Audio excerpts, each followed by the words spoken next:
शुक्रिया जनाब स्पीकर। जनाब स्पीकर, मैं शुक्रगुजार हूँ आपका भी और शाह महमूद कुरैशी साहब का भी इस एश्योरेंस का। मेरा मकसद मेनली एक तो इस ऐवान में जो बैठे हुए मेंबरान हैं उनका तहफ़्फ़ुज़, और सबसे बड़ी बात है कि सारी पाकिस्तान की आवाम को ये मैसेज आना चाहिए कि जिन SOPs की जिन एहतियात की हम बात करते हैं उनको सबक देते हैं मोहतात रहने का, वो यहाँ इस ऐवान में भी प्रैक्टिस हो रहा है। उन्होंने एश्योरेंस दी है मुझे, आप पे और शाह महमूद कुरैशी साहब की एश्योरेंस पे। Let's hope and pray that this assurance is maintained throughout today and throughout tomorrow. दूसरा, मैं अभी इत्तला मिली है कि स्टॉक एक्सचेंज कराची में ओपनिंग के वक्त वहाँ पे 4 दहशतगर्द आए हैं, उन दहशतगर्दों को मार दिया गया है और वहाँ पे एक इंस्पेक्टर और एक को और शख्स जो है वहाँ पे शहीद हुआ है। मैं इंतहाई अफसोस और गम का इजहार करता हूँ उसके ऊपर। बल्कि एक दवा भी करते हैं हाउस में। सर तदफीन नहीं हुई अभी। अच्छा जी, तदफीन नहीं हुई अभी, कल कर लेंगे सर। अच्छा ठीक, कल कर लेंगे sir.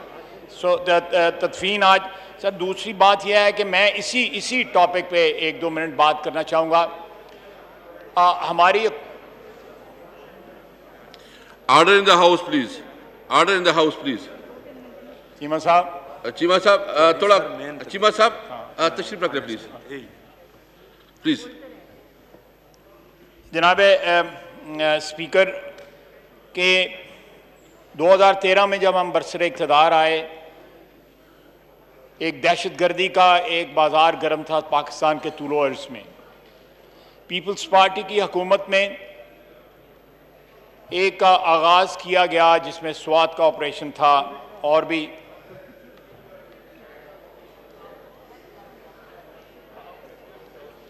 Order in the house please. और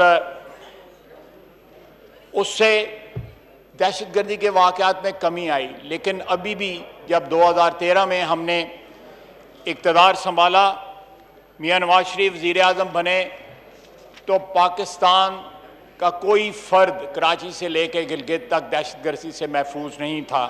बावजूद इस बात के मेरे सामने नहीं, आप खड़ी हैं, मैडम आप खड़ी हैं, आप प्लीज डोंट इंटरप्ट, मुझसे महफूज हैं, आप बहुत दूर खड़ी हैं। प्लीज डोंट इंटरप्ट, प्लीज ये मेरी रिस्पॉन्सिबिलिटी है, मुझे अपनी रिस्पॉन्सिबिलिटी, आप प्लीज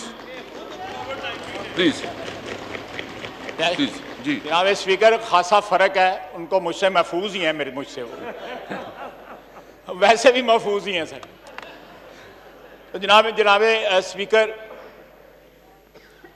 जब दहशतगर्दी के खिलाफ हमारी जंग जो है पिछले 7-8 साल से, उसने पाकिस्तान को पिछले 7-8 साल की कुर्बानियाँ, शहादतें, हमारी अफवाज की, हमारी पुलिस की, रेंजर्स की, सिक्योरिटी फोर्सेस की, अवाम की, ख्वातीन और हज़रात की, नमाजियों की, इमाम बारगाहों में, चर्चेस में जो लोग शहीद हुए, आज उनकी कुर्बानियों की बदौलत दहशतगर्दी में जो है वो बहुत हद तक कमी आ चुकी है। लेकिन आज का ये वाक़या जो है, और चंद दिन पहले भी हमारा एक नौजवान कैप्टन और उसके साथ एक NCO शहीद हुए हैं वज़ीरिस्तान में। उससे पहले ये हर 1 महीने 1.5 महीने के अंदर कोई ना कोई इस किस्म का वाक़या आता है जिसमें शहादतें होती हैं। तो मेरा ख्याल है कि ये जंग जो है अभी सर्द नहीं हुई, ये जंग जो है दहशतगर्दी के खिलाफ जारी और सारी है। और ये एक ऐसा नुक्ता है जिसके ऊपर सारी कौम का इत्तेहाद है, और सारी कौम जो है दहशतगर्दों के खिलाफ बरसरे पेकार है और मुतहद है। अफसोस इस बात का है कि दहशतगर्दी के इस सरजमीन पे जिन लोगों ने बीज बोया था, उनका सरगना उसामा बिन लादेन को इन्होंने शहीद कहा आज से 2 रोज कबल। सर ये दो रुखी पॉलिसी, लैक ऑफ क्लैरिटी और मैं लफ्ज़ कोई और इस्तेमाल नहीं करूंगा, ये जो है ये हमारे कॉज को, दहशतगर्दी के खिलाफ हमारे कॉज को जो है हर्ट करती है, उसको नुकसान पहुंचाती है। कि अब जब हम दहशतगर्दों के खिलाफ पिछले 2-3 साल से 4 साल से कामयाबियों और कामरानियों से हम किनार हो रहे हैं, तो जो लोग जिन्होंने इस धरती पे दहशतगर्दी के बीज बोए थे, आप उनको शहीद करार दें। जनाब स्पीकर, अल्लाह ताला जो आज शहीद हुए हैं उनको अपनी जवार रहमत में जगह दे और पाकिस्तान के अवाम को महफूज रखे और इस किस्म के कन्फ्यूज्ड इजहान जो हैं, जो दहशतगर्दों को शहीद कहते हैं, उनसे भी महफूज रखे। जनाब स्पीकर, मैं आज से 2 रोज कबल जो पेट्रोलियम की कीमतें बढ़ाई गई, मैं उसकी तरफ आता हूं। जनाब स्पीकर, पहले उसकी मसनूई किल्लत पैदा की गई। पेट्रोल जो है, लोगों की लाइनें जो है पेट्रोल पंपों के ऊपर जो है, ख्वातीन की और हजरात की, हमारे शहरियों की लंबी लंबी लाइनें, और आपको भी पता है, मुझे भी पता है, ये सारा ऐवान जानता है कि जिस तरह की किल्लत पैदा हुई, इस ऐवान में भी उसकी बाज़गश्त सुनाई दी। इस ऐवान में भी एहतजाज हुआ, ना सिर्फ अपोजिशन की बेंचों की तरफ से बल्कि ट्रेजरी बेंचेस की तरफ से भी इस बात की तरफ निशानदेही की गई। लेकिन जनाब स्पीकर, क्योंकि एक साजिश थी, शाह साहब, एक साजिश थी, ਤੁਹਾਡੇ ਮੁਤਲਕ मैं ऐसी ऐसी गल्लां करां दा खुदा दी कसम तुहानूं जगह नहीं लभनी इस हॉल दे विच। मैं सही कह रहा हूं सर, ये पिछले 12-13 दिन से जो कुछ कर रहा है मैं सुना दूंगा सारा कुछ यहाँ पे। No cross talk please, no cross talk please, तशरीफ रखे please please please, no cross talk sir, इनकी activity, no cross talk please please, फौज please please take a seat please, ठीक है, टेक ख्वाजा साहब प्लीज आगे बढ़े प्लीज, please take a seat please. जनाब स्पीकर, अपनी सीट पे तशरीफ रखे प्लीज। जनाब स्पीकर, मैं आपको बताऊंगा, आप भी कानों को हाथ लगाएंगे, आप भी कानों को हाथ लगाएंगे। नो नो प्लीज, डोगर साहब नहीं, ऐसे कैसे हो सकता है? एक बंदा जो मर्जी बात करते आप माफी मंगवाएंगे? नहीं, आप डोगर साहब प्लीज, ये कैसे हो सकता है? डोगर साहब मैनेज करें प्लीज, माफी मांगे और देरी से आप प्लीज, मैं क्या माफी मांगेगा तो चलेगा। प्लीज प्लीज प्लीज, डोगर साहब प्लीज, ख्वाजा साहब प्लीज। ये कोई बात नहीं। जनाब स्पीकर, मैंने क्या बात की है? जी प्लीज प्लीज जनाब प्लीज। स्पीकर, सच जो है बड़ा कड़वा होता है, बहुत कड़वा होता है। ख्वाजा साहब प्लीज अपने टॉपिक पे आए, अपने टॉपिक पे आइए please please, B patience please. जनाब स्पीकर, पेशेंस। पहले मसनूई किल्लत जो है वो पैदा अपनी की सीटों गई। पे, अपनी सीटों पे बैठे प्लीज सारे। पहले मसनूई किल्लत पैदा की गई क्योंकि एक गठजोड़ था हुकूमत में और मुनाफाखोरों में। एक साजिश थी हुकूमत ने और पेट्रोलियम बेचने वालों के दरमियान कि पहले किल्लत पैदा की गई, पाकिस्तान के तूलो अर्ज में पेट्रोल पंपों पे लाइनें लग गईं, और जब कीमत बढ़ाई गई तो इंस्टेंटली जो है पेट्रोल जो है अवेलेबल हो गया। यह किस बात की इंडिकेशन है जनाब स्पीकर कि 10-12 दिन की जो है वो किल्लत जो है इंस्टेंटली जो है गायब हो गई। उन्हीं पंपों पे पेट्रोल नए रेट के ऊपर मिलना शुरू हो गया। इस सारी साजिश में जिन लोगों ने विंडफॉल प्रॉफिट बनाए हैं, अरबों रुपए का पाकिस्तान को, पाकिस्तान की आवाम को जो टीका लगाया गया है, यह उसी तरह जिस तरह चीनी की साजिश की गई, एक्सपोर्ट करके उसकी किल्लत पैदा की गई और लोगों ने 25-30 रुपए के हिसाब से जो। प्लीज आप तशरीफ रखें। नहीं देखिए, उन्होंने अपने हल्के के मसाइल पे देखिए प्लीज आप तशरीफ रखें। फवाद साहब, शाह साहब, नहीं, देखिए ये इनकी पार्टी की रिस्पांसिबिलिटी है, ये इनकी पार्टी की।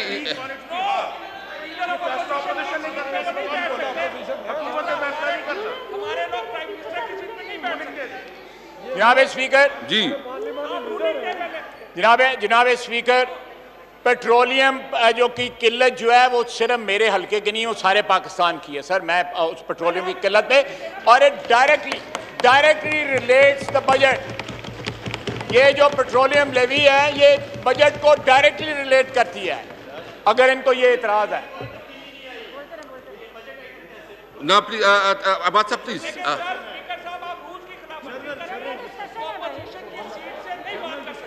नहीं फवाद, आप हौसला करें प्लीज प्लीज प्लीज। सर। मैं आपके चेंबर में आके तो ये सारी बैकग्राउंड आपको बता दूंगा कॉन्फ्रेंस में सर। प्लीज आप मैं आपको बता दूंगा सर ये क्यों हो रहा है। प्लीज अपने टॉपिक पे ध्यान रखें प्लीज। मैं ठीक है सर, ठीक। जनाब स्पीकर, इस जो कीमत बढ़ाई गई है, 100 रुपए के ऊपर पेट्रोल कर दिया गया है, इसके असरात सिर्फ पेट्रोल तक नहीं रहेंगे। इसके असरात जो हैं तमाम कमोडिटीज के ऊपर, गैस पे भी बम गिरने वाला है, बिजली पे बम गिरने वाला है। सर ये कमिटमेंट्स हैं, इन्होंने लिक्विडेटर्स को जो है ये कमिटमेंट दी हुई है कि हमने ये सारे के सारा जो टैरिफ है मुख्तलिफ चीज़ों का, इसको रिवाइज करना है। इसलिए ये बजट जो है ये एक इंटरिम डॉक्यूमेंट है, ये कोई फाइनल डॉक्यूमेंट नहीं है। इस सिलसिला जो है ये सारे का सारा साल जो है, माली साल ये चलना है। इसलिए it is all the more essential कि इनका रास्ता रोका जाए, और इंशाअल्लाह ताला हम इनका रास्ता रोकेंगे, इंशाअल्लाह ताला हम इनका रास्ता रोकेंगे। पाकिस्तान की आवाम को इस तबाहीकुन जो है बजट से, तबाहकुन बजट से, इस महंगाई से, बेरोजगारी से, गुर्बत से, कोविड से, कोरोना से, ये सबसे बचाव का एक ही तरीका है कि सबसे बड़ा कोरोना जो है इसकी इन्फेक्शन से बचा जाए। जनाबे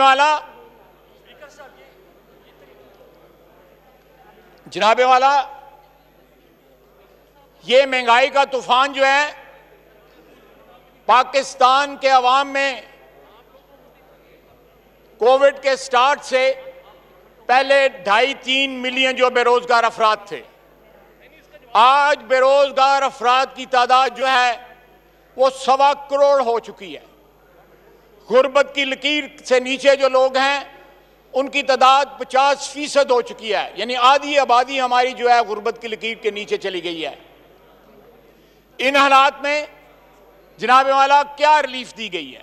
हमारे ये मुलाजमीन जो हैं आते हैं हम असेंबली के अंदर, तो ये लोग हमें दरख्वास्त देते हैं कि हमें जो है हमारा मामला यहाँ पे तनख्वाह बढ़ाने का उठाया जाए। अगर 10% इनकी तनख्वाह बढ़ा दी जाती सरकारी मुलाजमीन की, तो जनाब वाला कौन सी क़यामत आ जानी थी। इस दौर के अंदर इनकी जो है थोड़ी सी अशकशोई हो जाती।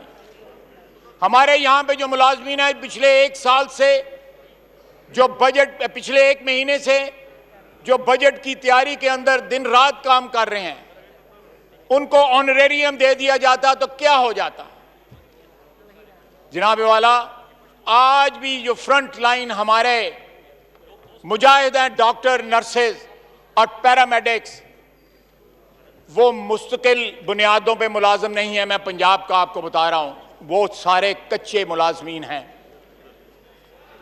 आप हिसाब लगाएं कि मुलाजमीन कच्चे हैं और उन्होंने जाने जो है इस पाकिस्तान के अवाम के तहफ़्फ़ुज़ के लिए दाव पे लगाई हुई हैं। डॉक्टरों को, नर्सेस को, पैरामेडिक्स को परमानेंट किया जाए, उनकी तनख्वाहें बढ़ाई जाएं, उनकी खिदमत का इतराफ़ किया जाए। लेकिन यहाँ पे कोई जो है एक्नॉलेजमेंट नहीं है। यहाँ पे माफियाज को नवाजा जा रहा है, लेकिन पाकिस्तान की आवाम को, जिसके बलबूते के ऊपर आज हम सारे इस ऐवान में बैठे हुए हैं, जिन्होंने हमें इज्जत दी हुई है, उनको कोई नवाजा नहीं जा रहा, उनकी कोई तकालीफ को, उनकी जरूरियात को कोई मद्देनजर नहीं रखा जा रहा। जनाब स्पीकर, बात होती है सॉफ्ट लॉकडाउन में, हॉटस्पॉट्स पे लॉकडाउन की। मैं अपने हल्के की बात करूंगा। मेरे हल्के में 4 हॉटस्पॉट्स हैं, वहां पे कोई लॉकडाउन नहीं है। वहां पे सिर्फ कनातें लगी हुई हैं। मैं आपको नाम भी दे दूंगा उस जगह के। कनातें लगी हुई हैं, कोई पुलिस वाला भी कोई नहीं बैठा हुआ। मैंने खुद जाके पिछले वीकेंड पे देखा। जनाब स्पीकर, खुदा के लिए पाकिस्तान की आवाम को महंगाई और इस वबा के और गुर्बत के रहमो करम पे ना छोड़ें। इस बजट में आज भी मौका है कि ये लोगों को रिलीफ दें। ये लोगों को जो है, लोगों की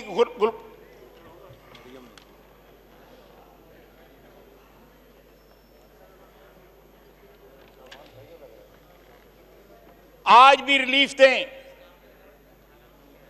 इस इब्तला के वक्त में, इस वबा के वक्त में प्राइम मिनिस्टर साहब ने कहा था कि वजीर आजम या लीडर जो है बाप की तरह होता है, तो फिर बाप की तरह बिहेव भी करें, अपने बच्चों का ख्याल रखें, बच्चों को अजाब में ना डालें। बाप जो है वो तो अपना सब कुछ कुर्बान कर देता है अपनी औलाद के लिए। यहां पे औलाद को जो है महंगाई के जहन्नम में जो है झोंका जा रहा है, गुर्बत के जहन्नम में झोंका जा रहा है, उसको वबा के आगे डाला जा रहा है। उनकी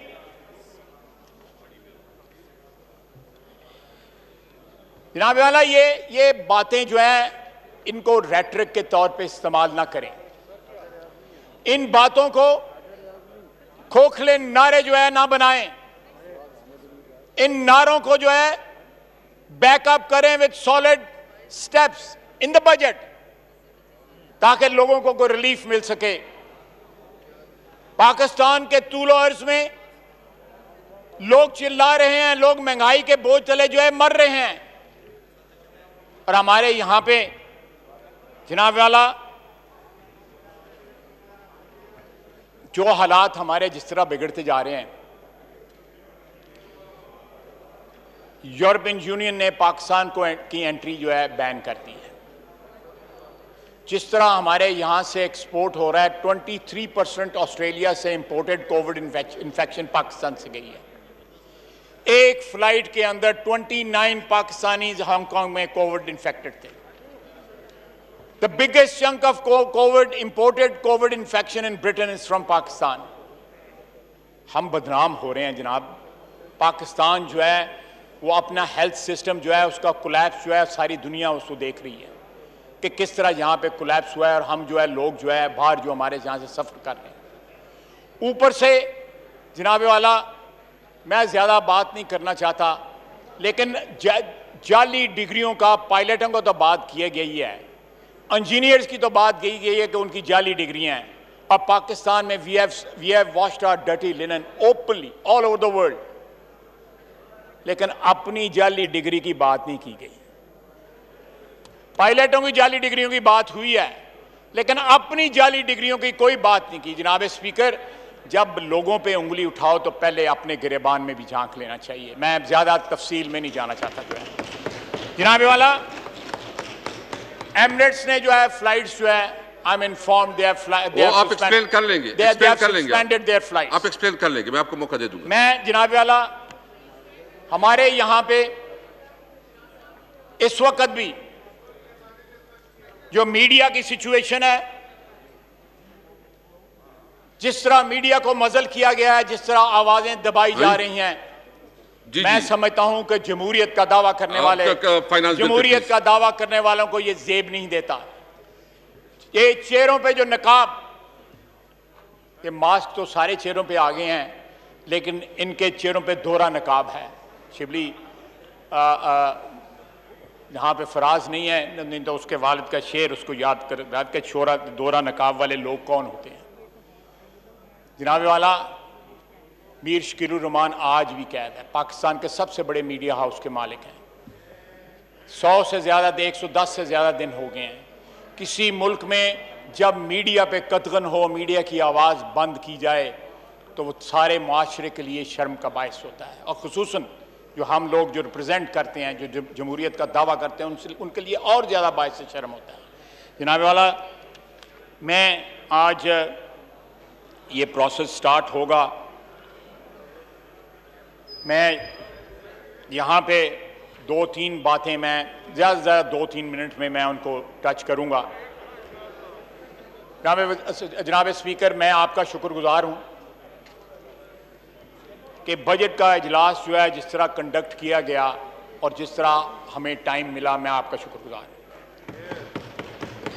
हमारे पीपल्स पार्टी के और हमारे MMA के, बाकी पार्टियों के, अपोजिशन की तमाम पार्टीज़ के अरकान ने भरपूर हिस्सा लिया। हम आपके शुक्रगुजार हैं कि आपने अच्छी रवायात को बरकरार रखा और मज़ीद जो है रवायात को जो है तक़वियत जो है आपने बख्शी। जनाब वाला, इसके अलावा मैं यहाँ पे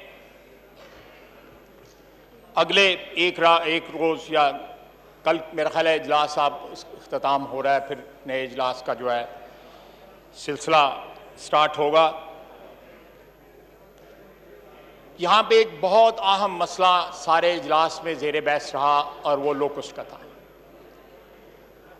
टिड्डी दल का जो मसला है वो सारे इजलास में ज़ेर बहस रहा। मेरा ख्याल है आज भी हुकूमत को उसकी जो सीरियसनेस है या उसकी डेवस्टेटिंग जो असरात हैं उससे कॉग्निजेंस नहीं है हुकूमत को। जो सिंध में हो रहा है, जो साउथ पंजाब में हो रहा है, हमारे मेंबरान ने, साउथ पंजाब के मेंबरान ने, हमारे सिंध के मेंबरान ने इस मसले को बार बार उठाया। वक्त पे ना हमारे पास वेर विदाल था, ना हमारे पास कोई और इस किस्म की तैयारी थी कि हम उसका मुकाबला कर सकते।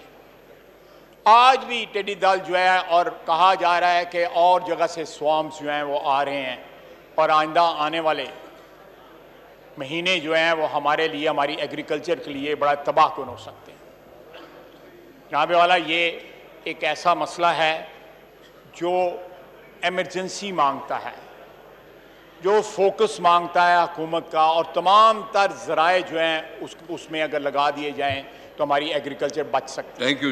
एक मसला मैं और हमारे यहाँ पे चीनी जो है वो बार बार जो है ज़ेर बहस आती रही डकैती की वजह से, और चीनी माफिया जो है वो भी ज़ेर बहस आता रहा।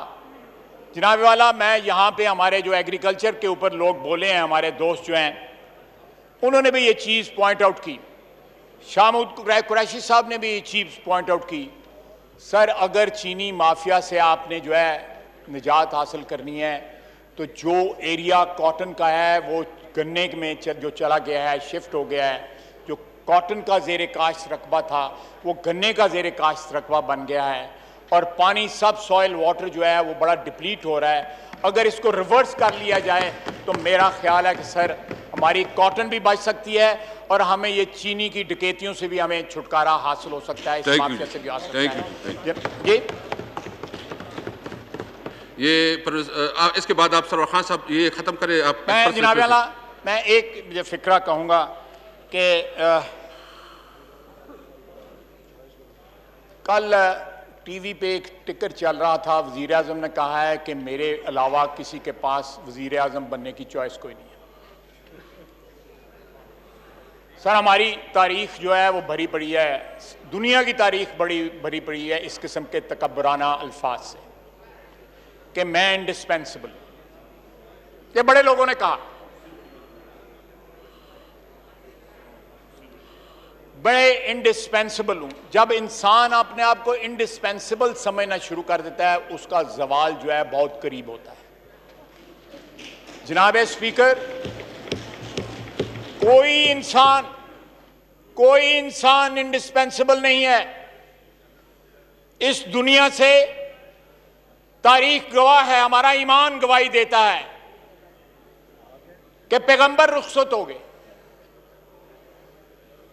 वली अल्लाह रुखसत हो गए, सहाबा रुखसत हो गए, जिनकी वजह से, जिन हस्तियों की वजह से ये दुनिया पैदा की गई सल्लल्लाहु अलैहि वसल्लम, वो रुखसत हो गए। तो ये किस तरह इंडिस्पेंसिबल है जी वजीर आजम? और फिर है नलायक है जी। एक्सपेंस करता हूँ, बहुत शुक्रिया।